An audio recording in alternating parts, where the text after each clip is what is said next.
Assalamualaikum warahmatullahi wabarakatuh. Puji syukur atas kehadirat Allah Subhanahu wa Ta'ala yang mana memberikan kita kesehatan serta kesempatan sehingga kita dapat membuat video presentasi ini. Kemudian salawat serta salam kita aturkan kepada junjungan kita Nabiullah Nabi besar Nabi Muhammad Sallallahu Alaihi Wasallam yang kami hormati Ibu dosen pengampu Sri Utami SPD MPD. Adapun judul presentasi kami kali ini yaitu teori biaya produksi dalam jangka panjang. Adapun anggota kelompok kami yang pertama yaitu Muhammad Hendrik Budimansyah, kemudian ada Ainul Muslimah, saya sendiri Ahmad Dhani, kemudian ada Muhammad Fahrin Jayaputra dan Asma. Baik, langsung saja saya persilakan kepada presentator pertama untuk memaparkan materinya.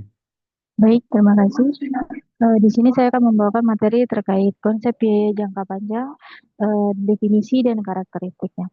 Biaya produksi dalam jangka panjang adalah biaya yang dikeluarkan oleh perusahaan ketika semua faktor produksi bersifat variabel.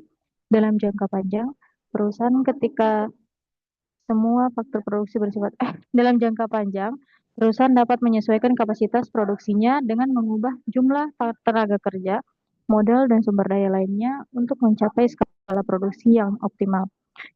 Selanjutnya, karakteristik biaya produksi dalam jangka panjang. Yang pertama, semua input variabel. Dan yang kedua, kurva biaya jangka panjang, long run cost curve atau LRTC. Yang ketiga, ekonomi dan disekonomi skala. Yang keempat, keputusan investasi. Dan yang kelima, tidak ada biaya tetap. Nah, itulah materi dari saya. Selanjutnya, materinya akan dibawakan oleh teman. Selanjutnya yaitu jenis-jenis biaya dalam jangka panjang. Dalam jangka panjang, semua faktor produksi bersifat variabel sehingga perusahaan dapat menyesuaikan ukuran dan kapasitas produksinya secara fleksibel. Berikut adalah jenis biaya utama dalam jangka panjang. Yang pertama ada biaya rata-rata jangka panjang atau long run average cost. Selanjutnya biaya marginal jangka panjang, long run marginal cost atau LMC, dan total biaya jangka panjang atau long run total cost atau LTC. Selanjutnya saya persilakan kepada presentator. Baik, terima kasih atas kesempatannya. Sebelumnya mohon maaf, saya izin untuk off cam dikarenakan kamera laptop saya lagi bermasalah. Langsung saja, materi yang saya bawakan yaitu kurva biaya rata-rata jangka panjang atau LRAC.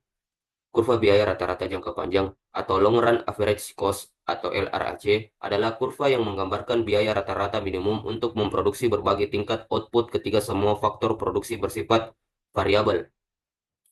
Penjelasan biaya rata-rata jangka panjang atau LRAC.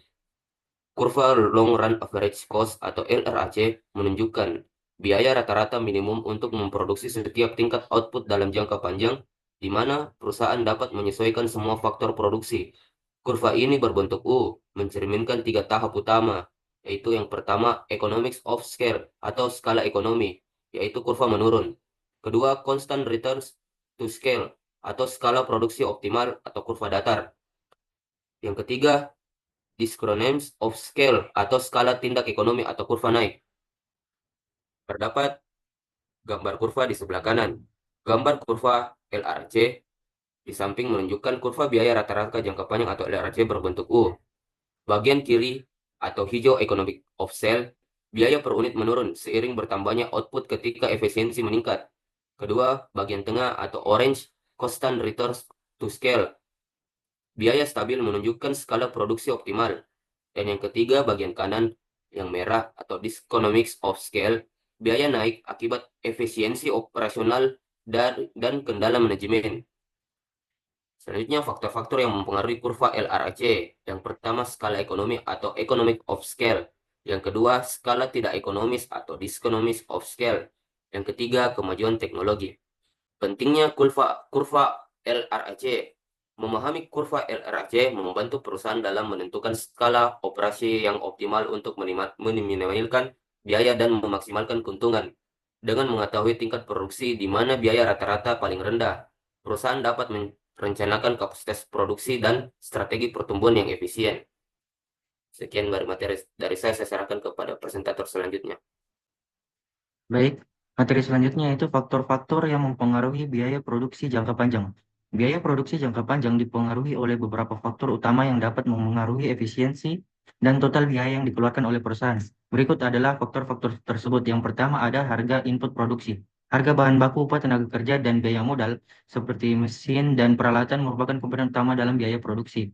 Kemudian ada teknologi produksi. Penggunaan teknologi yang lebih efisien dapat menurunkan biaya produksi. Kemudian ada skala produksi. Peningkatan skala produksi dapat menghasilkan skala ekonomi di mana biaya per unit menurun seiring dengan meningkatnya jumlah produksi. Kemudian ada efisiensi operasional. Pengelolaan yang efektif terhadap proses produksi termasuk manajemen rantai pasokan dan pemeliharaan peralatan dapat mengurangi pemborosan dan menurunkan biaya produksi secara keseluruhan. Kemudian yang kelima adalah kebijakan pemerintah dan regulasi. Peraturan pemerintah seperti pajak, subsidi, dan standar lingkungan dapat mempengaruhi biaya produksi. Kemudian yang terakhir ada ketersediaan dan kualitas sumber daya. Akses terhadap sumber daya berkualitas tinggi dengan harga yang kompetitif dapat menurunkan biaya produksi. Saya persilakan kepada presentator selanjutnya. Baik, selanjutnya yaitu pentingnya analisis biaya produksi jangka panjang. Analisis biaya produksi jangka panjang penting untuk membantu perusahaan menentukan skala produksi yang optimal, meminimalkan biaya, dan memaksimalkan keuntungan. Dengan memahami RAC dan LMC dan LPC, perusahaan dapat merencanakan investasi, menyesuaikan kapasitas produksi, serta menghindari skala ekonomi yang meningkatkan biaya. Itulah materi dari saya. Baiklah, itulah tadi presentasi kami dari kelompok 6. Kurang dan lebihnya mohon dimaafkan. Adapun kesimpulan dari presentasinya yaitu biaya produksi dalam jangka panjang adalah biaya yang dikeluarkan oleh perusahaan ketika semua faktor produksi bersifat variabel. Dalam kondisi ini, perusahaan dapat menyesuaikan skala produksinya untuk mencapai efisiensi optimal. Itulah presentasi kami. Kurang dan lebihnya mohon dimaafkan. Wabillahi taufiq wal hidayah. Wassalamualaikum warahmatullahi wabarakatuh.